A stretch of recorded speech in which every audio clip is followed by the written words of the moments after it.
December 1872, a ship was found sailing itself across the Atlantic. Every person aboard had vanished. The cargo was untouched. The crew's belongings sat in their cabins. Breakfast lay half-finished below deck. No bodies were ever found. No survivors ever spoke. This is the file on the Mary Celeste. New York Harbor, November 5, 1872. A 282-ton brigantine loads its cargo at Pier 50. 1,700 barrels of industrial alcohol bound for Genoa, Italy. A routine cargo worth $37,000. Her captain was Benjamin Spooner Briggs, 37 years old, deeply religious, experienced, and famously cautious at sea. Briggs trusted this voyage so completely that he brought his wife Sarah and his 2-year-old daughter Sophia aboard. With them sailed 7 crewmen, experienced sailors with clean records. Every man had been personally vetted by Briggs. On November 7th, the Mary Celeste slipped out of New York Harbor into the gray Atlantic. 10 souls aboard. For 2 weeks, she battled heavy weather across the ocean, fighting storms nearly the entire way to the Azores. On November 25th, at 5 in the morning, someone wrote the ship's position in the log. The Azores were in sight. That log entry was the last trace of human life aboard the Mary Celeste. After that morning, silence. 10 days later, December 5th, the British brig Dei Gratia was crossing the same waters, bound for Gibraltar. Her captain, David Morehouse, spotted a ship on the horizon moving strangely, yawing, drifting, sails torn and flapping. Morehouse knew the vessel. He had dined with Captain Briggs in New York, just days before both ships departed. He signaled her. No answer. For 2 hours, the Dei Gratia shadowed the silent ship. Nothing moved on deck. Morehouse sent 3 men across. They climbed aboard the silent ship and found no one at the wheel. The wheel spun free. The compass housing was knocked over. The glass shattered. The helm had been abandoned mid-voyage. Below deck, 3.5 feet of water sloshed in the hold, serious, but nothing a working crew couldn't manage. The cargo sat intact, 1,700 barrels, worth a fortune, untouched. Whatever happened here was not a robbery.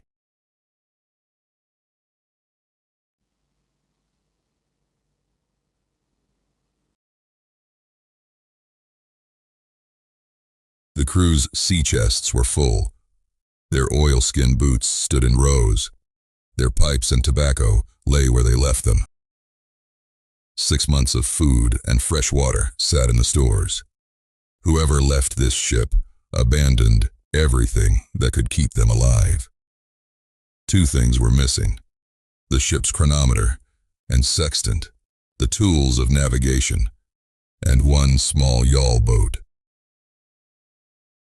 The main halyard, a heavy rope, was found trailing behind the ship in the water, frayed at the end. 10 people had lowered a boat, tied it to their ship, and let the Atlantic decide the rest.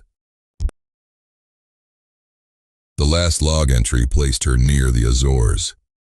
She was found 400 nautical miles east, sailing alone.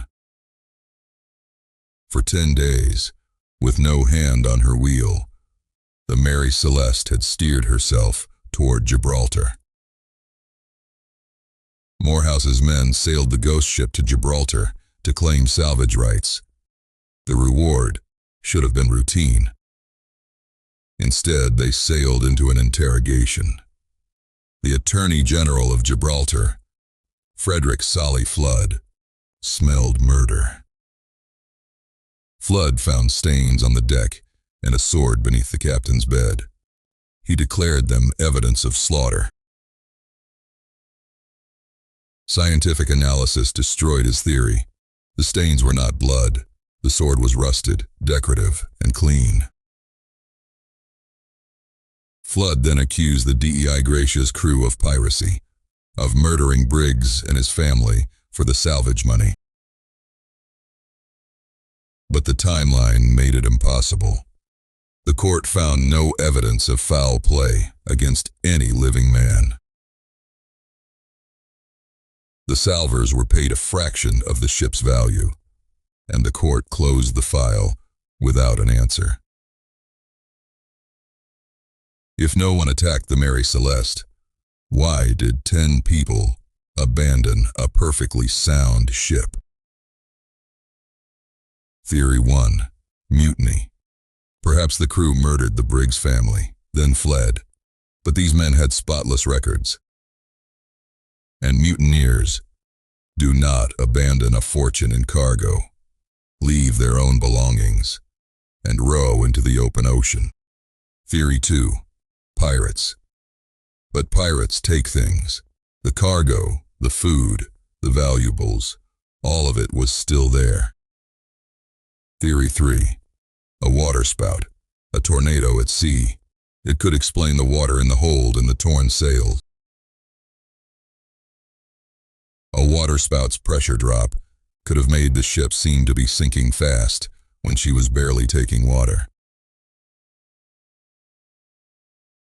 Theory 4 is the one historians favor.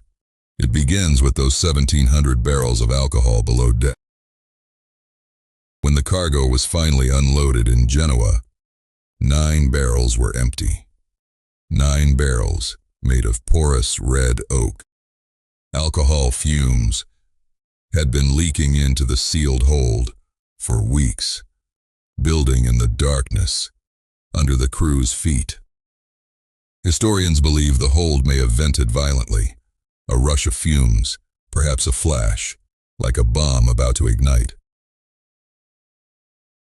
Picture Briggs, a cautious man, his wife and baby daughter aboard, hearing his cargo of alcohol rumble beneath him. The order would have been immediate. Everyone into the yawl. Tie it to the ship. Wait for the danger to pass. They took the sextant and chronometer, expecting to return. They left everything else, expecting to return. Then something failed. Perhaps the frayed halyard snapped. Perhaps the wind rose and filled the sails. The Mary Celeste pulled away from the tiny boat, accelerating into the swell, unreachable within minutes. 10 people in an open yawl, 400 miles from land, watching their ship sail away without them. The Atlantic in November leaves no evidence. The yawl was never found. No trace of them has ever surfaced. The Mary Celeste herself refused to die. She sailed under new owners for 12 more years, trailing her reputation. Sailors called her cursed. Crews refused to sign on. She changed hands 17 times. In 1885, her final captain deliberately wrecked her on a reef in Haiti for the insurance money. The fraud was discovered, and the ship that survived a ghost story was left to rot on the coral. In 1884, a young writer named Arthur Conan Doyle published a sensational story about the ship. His fiction, full of invented details, became more famous than the facts, and the legend swallowed the truth. Somewhere in the Atlantic, 10 sets of bones settled into the deep, keeping the only honest account of that morning. The file on the Mary Celeste remains open. 10 people, 1 ship, and an ocean that never explains.